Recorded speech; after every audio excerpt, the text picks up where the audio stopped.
श्री शिवाय नमस्तुभ्यम। दोस्तों, मेरे चैनल में आप सभी का स्वागत है। तो आज हम वीडियो में बात करने वाले हैं 14 अक्टूबर यानी अमावस्या के दिन की, कि अगर हम 15 दिन में कोई भी ऐसा कार्य नहीं किए हैं पितरों के निमित्त, तो जो हमारा 14 अक्टूबर अमावस्या का जो दिन होता है वह पितरों का विदाई का दिन होता है। तो हम सभी अगर अमावस्या के दिन भी कुछ ऐसे कार्य कर लेते हैं तो हमारे जब पितृ जाते हैं तो पूर्ण रूप से संतुष्ट जो है जरूर होते हैं। तो वीडियो के अंत तक हम बने रहिएगा। हम आपको कई सारे उपाय के बारे में बताएंगे जो कि आपको अमावस्या के दिन जरूर से जरूर करना होगा। अमावस्या 14 अक्टूबर को पड़ रही है, आप सभी ध्यान में रखिएगा। तो सबसे पहले हम आपको बता दें कि जो अमावस्या का महत्व होता है, जो सब साल का सबसे बड़ा अमावस्या का जो महत्व है वो श्राद्ध अमावस्या का महत्व होता है।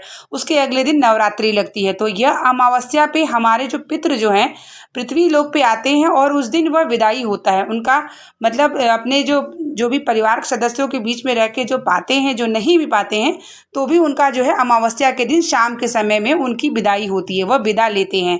विदा होते समय वह नदी घाट बावली जाते हैं, मुंह हाथ को धुलते हैं, तब वह पितृलोक को जाते हैं। तो ऐसे में हम सभी को जरूर से जरूर कार्य करना चाहिए। मान लीजिए आपने 15 दिन में कुछ कार्य नहीं किए हैं तो आपको 1 लोटा जल अपने रसोई घर में रखना होगा, 1 चावल का दाना उसके ऊपर रख के और 1 रुद्राक्ष डाल के, फिर वही जल आपको भगवान शिव को समर्पित करना होगा।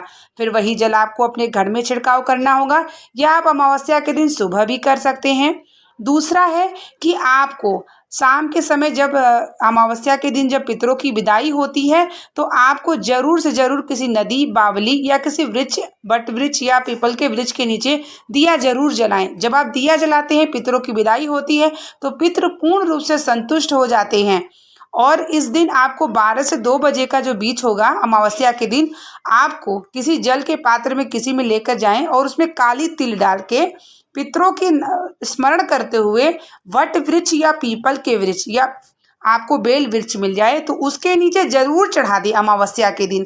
क्योंकि अगर आपने 15 दिन नहीं किया है कार्य पितरों के निमित्त, अगर किया भी है तो जरूर से जरूर, क्योंकि वट वृक्ष, पीपल का वृक्ष और जो है आपका बेल का वृक्ष पितरों के निमित्त कार्य किया जाता है, जिससे पितरों की तृप्ति होती है, तर्पण होती है। तो यह बात का जरूर ध्यान रखें। अगर मान लीजिए आपके यहाँ नदी बावली नहीं है तो आप पीपल के वृक्ष या वट वृक्ष के नीचे शाम के समय अमावस्या के दिन पितरों का ध्यान करके जरूर से जरूर डलाएं। इससे क्या होगा कि आपके पितृ जो है आपके घर में पूर्ण रूप से भंडार भरेंगे, आशीर्वाद प्रदान करेंगे। जब पितृ लोक में जाएंगे तो आपकी चर्चा जरूर करेंगे। क्योंकि बहुत सारे लोग हैं जो जिनको नहीं पता होता, वो नहीं कार्य कर पाते हैं पितरों के निमित्त। तो आप अमावस्या का दिन को बिल्कुल ना भूलें। हो सके तो कुछ दान भी जरूर करें। अगर गौ माता मिल जाए अमावस्या के दिन तो 1 मुट्ठी घास जो है जरूर खिलाएं। इससे क्या होगा कि आपने अगर ब्राह्मण भोजन नहीं भी कराया है तो अगर आपने 1 मुट्ठी गाय को हरी घास खिला देते हैं, दूब खिला देते हैं, तो आपको ब्राह्मण भोजन खिलाने का जो है फल की प्राप्ति होती है। क्योंकि गौ माता में 33 कोटि देवता विराजमान होते हैं। जब आप उन्हें अन्न ग्रहण देते हैं या कुछ भी देते हैं तो वो पितरों को मिलता है। तो इस बात का जरूर ध्यान रखें।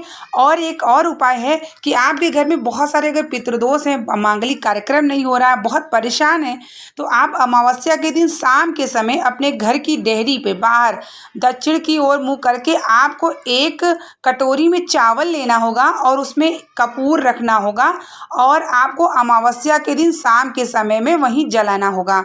वह कपूर पूर्ण रूप से जब जल जाए तो अगले दिन वह कपूर को, वह जो चावल है उसे आपको वृक्ष के नीचे किसी रख देना होगा जिससे कौवे खा लें। तो इससे क्या होगा कि आपके घर में जो मांगलिक कार्यक्रम नहीं हो रहा है, जो परेशानी है पितृदोष से, वह पितृदोष समाप्त हो जाएगा। तो ये सब जो भी कार्य करना है आपको अमावस्या के दिन करना है। शाम के समय में 1 कटोरी के चावल लेके और उसमें थोड़ा सा कपूर रख के आपको शाम के समय जलाना होगा। और वो चावल तुरंत नहीं हटाना होगा, आपको अगले दिन नवरात्रि लगेगी तो सुबह सबसे पहले चावल को वृक्ष के नीचे आप डाल दीजिएगा। इस तरीके से अगर आप कार्य कर लेते हैं तो पितृदोष का जो आपके घर में दुष्प्रभाव पड़ रहा है, मांगलिक कार्यक्रम हो रहा है, लोग बीमार होते हैं, 1 रुपया कमाओ 4 पैसे खर्चे होते हैं, तो पितृदोष का सबसे बड़ा जो कारण होता है, जो दोष होता है, जो हमारे ऊपर प्रतिभाव पड़ता है, उसका यही होता है कि हम जितना इनकम करते हैं उससे ज़्यादा खर्चा होता है। एक बीमार होता है तो एक स्वस्थ होता है, हमारे यहाँ क्लेश मचे रहते हैं, आपस में मतभेद रहती है। तो ये सब कार्य जो होता है वो पितृदोष के लिए होता है। तो ये अमावस्या आपके लिए बहुत महत्वपूर्ण है, बहुत ही महत्वपूर्ण है। तो इस अमावस्या पे नदी घाट बावली पे पितरों के नाम का दिया जरूर जलाएं। अमावस्या के दिन पितृदोष के लिए आप अपने मेन द्वार पे शाम के समय कटोरी के ऊपर चावल कपूर रख के जरूर जलाएं। मैं बार बार इसलिए कह रही हूँ ताकि आप लोग भूलें ना बिल्कुल भी, क्योंकि अमावस्या ये जो पूरे वर्ष का जो अमावस्या होता है यह बहुत ही महत्वपूर्ण हमारे जीवन के सुख की और बहुत सारे परेशानियों को समाप्त करने का होता है। क्योंकि पितरों की विदाई होती है, पितृ हमारे 14 दिन हमारे घर से जाते हैं। किसी के घर में लोग नहीं कर पाते हैं दिनचर्या, उनके लिए कुछ नहीं कार्य कर पाते हैं, तो अमावस्या के दिन जरूर करें, जरूर से जरूर करें, जिससे उनके घर में पितरों की कृपा बनी रहे और उन्हें आशीर्वाद प्रदान करे और उनके घर में भंडार भरा रहे। तो अमावस्या 14 अक्टूबर को है और अगले दिन नवरात्रि लग रही है।